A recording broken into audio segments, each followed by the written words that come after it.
everyone, and thank you so much for joining me today. My name is Sasha Reed, and today we've got a tutorial on how to make these really awesome, cute planners. So to get started, we've got the planner die set, which is from Alina Crafts on AliExpress. She sent these to me as part of her design team, and I have been creating away. This is the paper pad I'm using for my demo today when I show you how to put it together. I've got this cardstock here, which is a really cool textured, really thick cardstock, like about 350 or 400 GSM, very thick. And all we're going to do is trim off that edge piece. So we're going to die cut out that first die and trim that edge down. Now I have sped this up quite a bit because I don't want you to get bored, and we've got quite a bit to cover, but it is very simple and very easy to make. So we've got those two panels. That was the thinner die out of the set that I shared with you at the beginning, and that just cuts your cover. So if you wanted, you could do some inside bits as well, but I'm just doing the outside. Now at this point is where, if you wanted to have a magnetic closure, this is when you add your magnet. Now when I added my magnet on mine, I used a hot glue gun to glue it down. Then I put the paper over top to kind of cover it up. However, in this one, I'm going to share with you a different method using my new tool that I picked up recently. So all you're going to do is put your panels onto your two cover bits, and then you're going to adhere those two covers together. So we've cut off that extra little bit on that edge, and now we can just adhere them together. So I'm using plenty of glue. I want this to hold up and be really strong. My idea was that I was going to make a Christmas planner for either myself or for some friends, which is why I made quite a few planners in this video. So if you stick around to the end, you'll see all the ones that I have made. But it was so quick and easy that I just kept making and making and making. The most time-consuming bit was making my own signatures for the inside of the planner. So I've gone ahead and stuck all my panels down, so now the outside is decorated. I'm going to leave that to dry because I want to make sure that the binding is really secure. I've got this Tim Holtz ruler here, and it starts with 0 in the middle and goes up to 6 inches on each side. So it's a 12-inch ruler, and you got 0 in the middle. There we go, there's middle. I hate when I do this in videos. I'm like, oh, where is it? So what I'm doing is I'm trying to find the middle between the two score lines. So where my book folds, I want to get the 0 and get that middle point. And that's where I'm going to put my first eyelet. Now this is what we're doing to create the signature holder, essentially, for a book. So I've got this crocodile here. It's my favorite ever hole punch. It works a dream. It punches through all kinds of thick materials. So I've punched my center one, and then I'm punching my next two right next to those score lines or crease lines. So I've gone ahead and done all 6, 3 on the top, 3 on the bottom, and I've got these eyelets which I picked up from AliExpress. Now my crocodile, you just stick it in as I'm showing you here, and you just squeeze it, and it's really simple. You don't have to have a lot of pressure. It's really clever, and it just kind of pinches that eyelet on for you, and then that way it's nice and secure. And when I go and put my string or ribbon or leather, it's not going to rip my paper. It kind of secures it so that you can pull it really nice and tight and hold those signatures and not damage your book. Now this is another sheet of that same thick cardstock, and I'm just cutting it at 1 inch. Now this is going to be our closure. I've got a corner rounder here. It's a 1/4 inch quarter rounder, the one that I've used. And I'm just kind of rounding the corners because I found it looked a lot nicer when I did it that way. You grab your bone folder and do what you would do with some string for a balloon and kind of just pull it between your fingers to get it to curl naturally and kind of loosen the fibers of that cardstock. And all I'm doing is reaching it round, pinching it, and then cutting it off where I feel like is going to be a really good spot to kind of have as a good length. So I'm just kind of eyeballing it. There's no measuring in that bit. And then again, I've rounded my corners to kind of give it a nice finish. And I'm just going to put a bit of glue on that edge. I really like this glue. It's a really nice strong glue, and it dries really quickly. So again, I'm going to eyeball the middle. I could get my Tim Holtz ruler out again and measure it, but I just can't be asked. So we just stick it on. And again, I've left this to sit for a couple minutes before I go and plonk this big box on it. This is my new tool. I shared it in a haul video. It does little snaps, and I got it from Amazon, and it has been so fun, and it was actually dead easy to work it out. So I did a little trial run. It took me one go to work out how to do it. All you need is two pokey pieces and then two of the other pieces that kind of stick together. And what you're going to do is you're going to line it up and poke a hole through. Now my fingers were not behind this bit. I made very carefully sure that my fingers were not going to be poked and stabbed through. You could use a foam mat or something if you wanted. And all you can do is stick the sharp bit through, then that bit on top, and then this works the same as the crocodile. It just squishes it together, and it kind of squishes that pokey bit so that it goes nice and flat, and it holds it on to that bit of cardstock. Super easy, super quick. I couldn't believe it. I thought this was going to be too complicated, but it actually just came with loads of extra pieces, and all I needed was the stuff that was already in the machine to start with. So it took me seconds to put this together, and I've got a nice little snap, and they snap really nicely and easily on and off. So the next thing I wanted to do was think about my signatures. I picked these up from AliExpress. I got some blank ones, craft cardstock ones, lined ones, and then a diary one. And I got a few of each. I'll link them down below. I'll link everything I can down below so you can have a look and find things if you would like to look for yourself. Now you could use those signatures, but I wanted to make my own. So this is how I made my own. I will share the measurements with you in just a second, but what I did was I folded my paper in half. I took 10 sheets of printer paper, folded it in half, and now you can see you get this kind of horrible edge where they kind of all stagger along that edge. So what I did was I folded my paper in half, and then I lined it up with my massive paper trimmer and just chomped off those edges. I've got a very big industrial paper trimmer. Then I took my covers, folded them round, went into my kitchen, grabbed my sewing machine, and just sewed straight down the middle.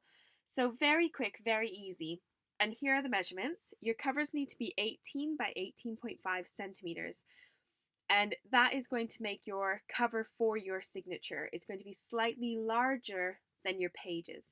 So make sure the 18.5 is going in the right direction of your pattern paper. So you want to make sure your 18.5 is the longer edge. So if you want your pattern to be in the right direction, just bear that in mind. I bought this new We Are Memory Keepers scoreboard. I picked that up from Craft Stash. It was in one of my my most recent purchases. And what we're going to do is fold our cover in half. Then we're going to line it up on a scoreboard. If you don't have a scoreboard, just use a ruler and something kind of like a knife or an edge, like a dull knife, not a sharp knife. And you're just going to make a line on either side of that middle score line. And what this does is kind of rounds your paper so that when you go and stick your signature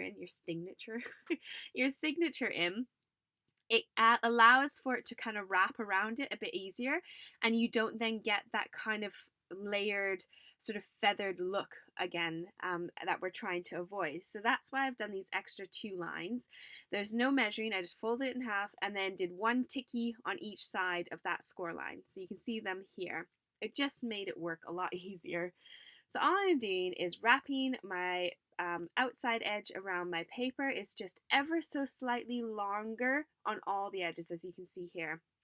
And all I'm going to do is take it in and run it through my sewing machine.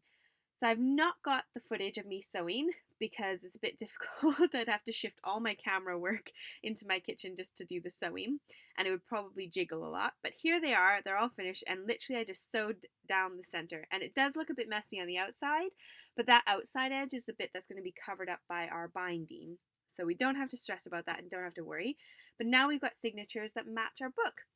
Now this is fake leather from Alina's shop. She recently added a whole ton of this in a bunch of different colors. You get 2 bundles per pack, and it is a fake leather, so it's not real. I did think it doesn't smell quite like leather when I first got it.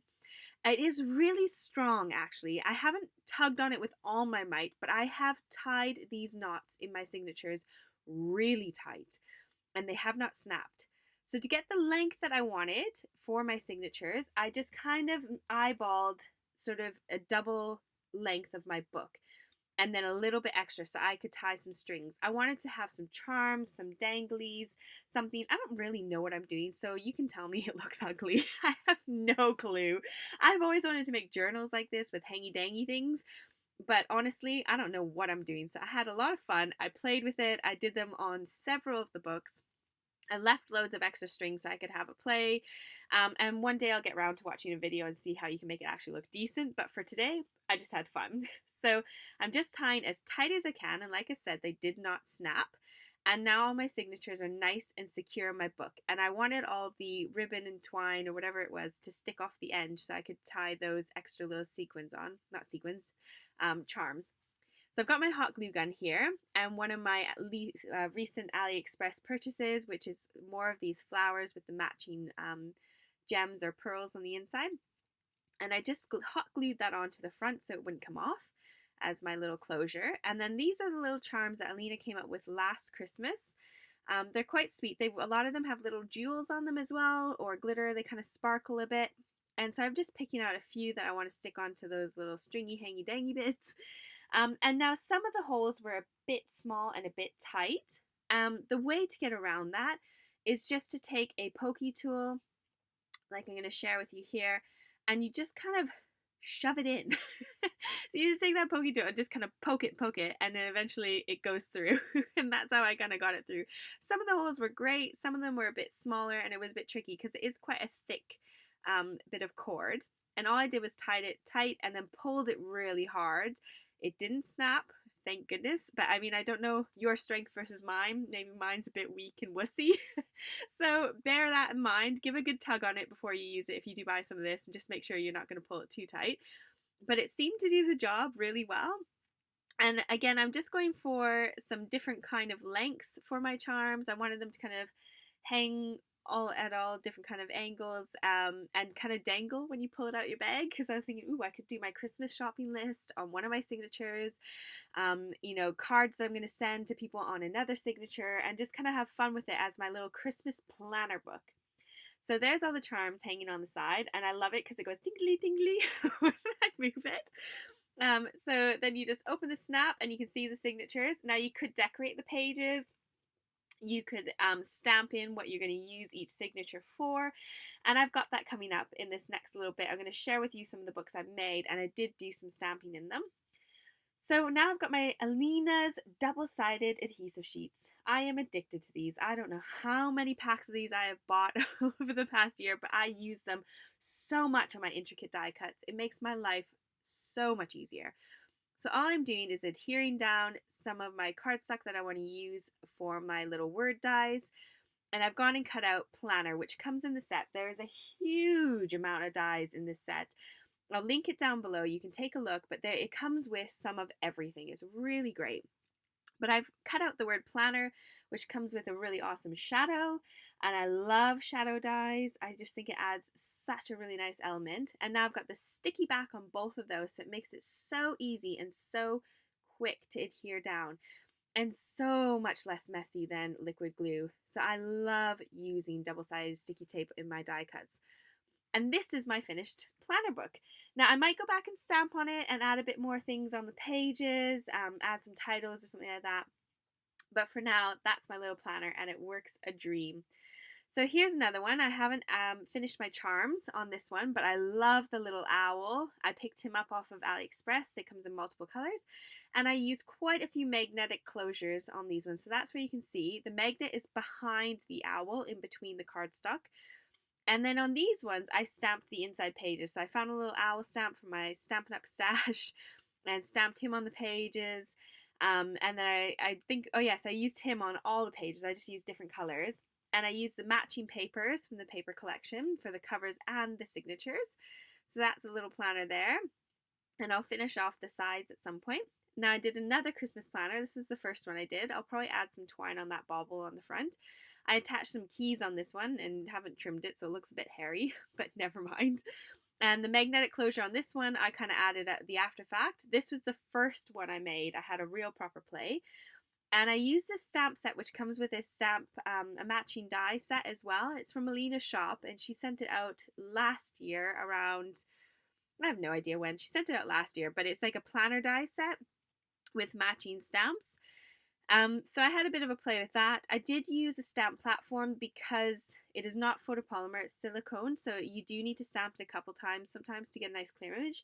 But it's got year, month, week, has days. It's got everything you could need to stamp in it, so I had a lot of fun with that.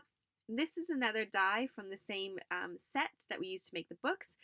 It's just a little paper clip thing or a bulldog clip or whatever it is, and I put some magnets on it so I could use it as like a little paper holder. And then in the front of them, I just wrote my to-do list and what month it was going to be. So I thought that was quite fun. And again, I'll probably finish it off with a bit of twine on that bauble and cut off some of those hairy hangers on the side. This one isn't fully finished. I want to put planner on the front, but I was kind of thinking about Rosalie, my daughter, in this one. Again, I have some of those really cute little embellishments. I used a cloud on the front. Then I used the matching coordinating sheets from the paper pack, and it had these little kind of cut apart bits, and so I cut them apart, inked the edges, and stuck them on the fronts of the pages. And I thought that was really fun because it had lots of foil in it. Now this one's one of my favorite ones, but I haven't made the signatures yet because I need to create the pages. But I love this butterfly paper, and I decided to make a little planner with it, and I'll finish it later. And then I've got another owl planner in my craft cardstock. And I did finish it off with some gems, and I did loads of stamping in this one. I stamped a little flower on the front, and then I just got out a whole bunch of different stamp sets and picked 3 colors that kind of sort of coordinated together. Black, pink, oh no, I did 4. I did brown, black, pink, and purple, and I just had fun stamping all the pages. I made sure every single page had a stamp on it, and I just thought this would be really fun just to chuck in my handbag and have for notes. And again, it goes tingly tingly when I pull it out of my bag. So those are all my planner dies that I've created so far. Again, I'll finish off the other few that I haven't finished off yet. I just got really into it and had tons of fun. Now these planners do fit in the box that comes along with the set. So I shared a video a couple days ago on how to make this box. And these planners do fit really beautifully inside. So that is the end of my video. I hope you had a fun time with this tutorial. If you have this die set, I hope you have a go as well. If not, please don't feel like you need to go and buy it because I've shown it to you. It's just what I wanted to share with you how you can get on and create one of these with these dies. So I'm grateful for you coming to hang out with me today. Please do like and subscribe, and I'll see you in the next video. Bye for now.